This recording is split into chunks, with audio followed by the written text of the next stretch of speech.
तो हेलो दोस्तों, स्वागत है हमारे यूट्यूब चैनल में। तो आज लाए हैं बहुविकल्पी प्रश्न जो आपके बोर्ड एग्जाम में बहुत बार पूछे जाते हैं। तो चलिए वीडियो स्टार्ट करते हैं। तो पहले तो आपको 3 घंटे 15 मिनट मिलेगा, जो आपको 15 मिनट पढ़ने के लिए होगा। चलिए वीडियो स्टार्ट करते हैं। पूछा है, बाबू गुलाब राय किस युग के लेखक हैं? भारतेंदु युग के, द्विवेदी युग के, शुक्ल युग के, शुक्लोत्तर युग के। तो आपका सही ऑप्शन हो जाएगा बी, द्विवेदी युग के लेखक हैं।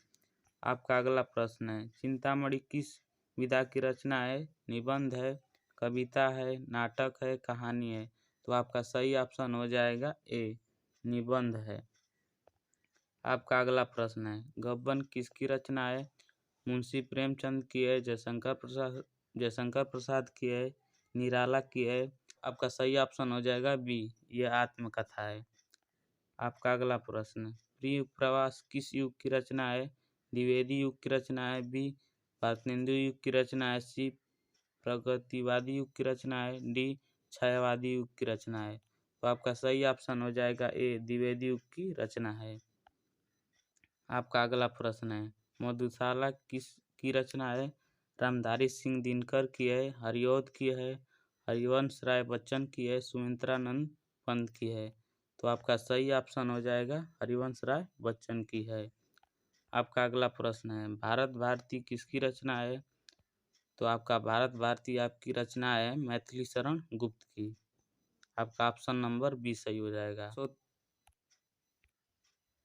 आपका अगला प्रश्न है, आधुनिक काल कब से कब तक है? तो 1843 से अब तक, 1643 ईस्वी से 1843 ईस्वी तक, 1918 से 1936 तक, 1936 से 1943 तक। तो आपका सही ऑप्शन हो जाएगा ए, 1843 से अब तक, आधुनिक काल। आपका अगला प्रश्न है, मतिरामा किस युग के लेखक हैं? आधुनिक काल, आदिकाल, भक्ति काल, रीतिकाल? तो आपके सही ऑप्शन हो जाएगा रीतिकाल के कवि हैं। आपका अगला प्रश्न है, हास्य रस का स्थायी भाव है, शोक है, रति है, हास है, निर्वेद है? तो आपका सही ऑप्शन हो जाएगा सी, हास है। आपका अगला प्रश्न है, सोहत ओढ़े पीठ प्याट सलोने, श्याम सलोने गात, मानो नीलमणि शैल पर अब तो पर्यो प्रकाश। प्रयुक्त पंक्ति में कौन सा अलंकार है? उपमा अलंकार है, उत्प्रेक्षा अलंकार है, रूपक है, श्लेष अलंकार है? तो आपका सही ऑप्शन हो जाएगा उत्प्रेक्षा अलंकार है। आपका अगला प्रश्न है, छंद में कितने चरण होते हैं? 3 चरण होते हैं, 2 होते हैं, 4 होते हैं, 5 होते हैं?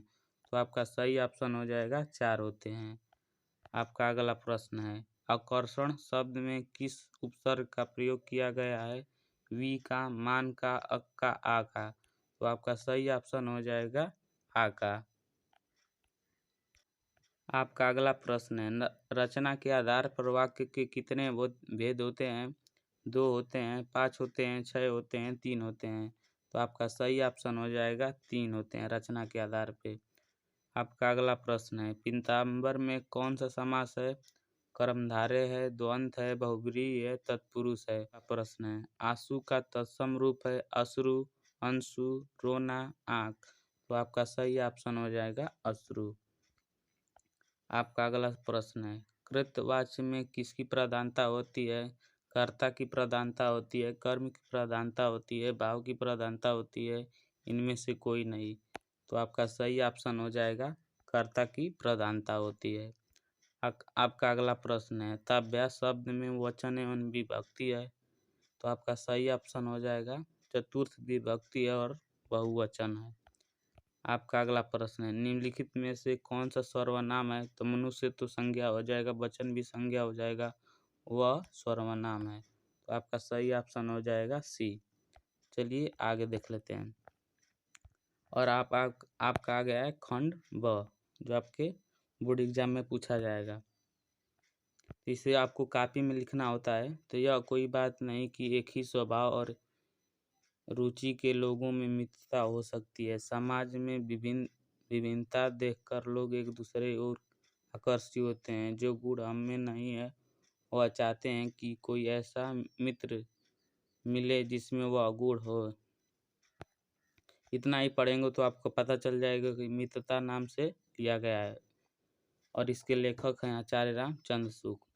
अब अगला देख लेते हैं। हे भगवान, तब के लिए विपदा के लिए इतना आयोजन, परम पिता क्या इच्छा के विरुद्ध इतना साहस, पिताजी क्या भीख ना मिलेगी, क्या कोई हिंदू भूपृष्ठ पर ना बच रह पाएगा। इतना ही देखेंगे तो आपको याद आ जाएगा कि ममता चैप्टर से लिया गया और इसके लेखक जयशंकर प्रसाद हैं। तो संदर्भ लिख देंगे, व्याख्या कर देंगे और ममता द्वारा किस कार्य को ईश्वर की इच्छा के विरुद्ध बताया गया है। आपका अगला प्रश्न है, चरण कमल बंदो हरिपाई, जाकी कृप पंगु गिरी लंघो, अंध को सब कुछ दर्शाई, बहिरो सुने पुंग मुनि बोले, रंग चलो चित्र धराई। सूरदास स्वामी में करुणा बार बार बंदो तिहपाई में, तो ये पूछा गया है, पद्यांश है। तो ये पद शीर्षक से लिया गया है। इसके कवि हैं सूरदास। आपका अगला प्रश्न है, ऐसा ही आपको लिखा देना होगा। इसमें दिया है कि हिंदी के संस्कृत गद्यांश में किसी एक का संदर्भ साहित्य अनुवाद कीजिए। तो आपको लिखना होगा, अनुवाद करना होगा, संदर्भ लिखना होगा। तो ये तो वाराणसी नामक शीर्षक से लिया गया है, तो आप लिख देंगे और इसका कर देंगे। अथवा अगर 2 देता है जिसमें आपको 1 करना होगा। फिर इसमें से आपको 2 लिखना होगा। हिंदी संस्कृत के पद्यांश में से किसी एक का संदर्भ साहित्य अनुवाद कीजिए। तो ये आपका जीवन सूत्राणी से लिया गया है और यह भारतीय संस्कृति से लिया गया है। आपको फिर 3 नंबर का प्रश्न पूछेगा, अपने पाठ्यखंड के आधार पर निम्नलिखित प्रश्नों में से किसी एक का उत्तर दीजिए। तो हमारा गाजीपुर पड़ता है, तो हम लोग मुक्ति दूत का काव्य खंड करेंगे। तो पूछा है, मुक्ति दूत काव्य खंड के आधार पर गांधी जी की चरित्र चित्रण कीजिए। चलिए अब आगे देख लेते हैं। तो आपको जीवन परिचय लिखना होता है, तो इसमें किसी एक का जीवन परिचय लिखना होगा। डॉक्टर राजेंद्र प्रसाद, जयशंकर प्रसाद, आचार्य रामचंद्र शुक्ल, तो आपको 5 नंबर मिल जाएंगे। गोस्वामी तुलसीदास, सुमित्रानंद पंत और महाकवि सूरदास, जिसमें आपके 5 नंबर पक्के हो जाएंगे। फिर आपको 2-2 नंबर संस्कृत से पूछे जाएंगे, तो अगर ये बता देते हैं तो आपका 2 नंबर तैयार हो जाता है। फिर आपका निबंध है। उसके बाद आपको अपने विषय रुचि को उल्लेख करते हुए अपने मित्र को एक पत्र लिखना है। तो आपको पत्र भी लिखना होता है, या तो अपने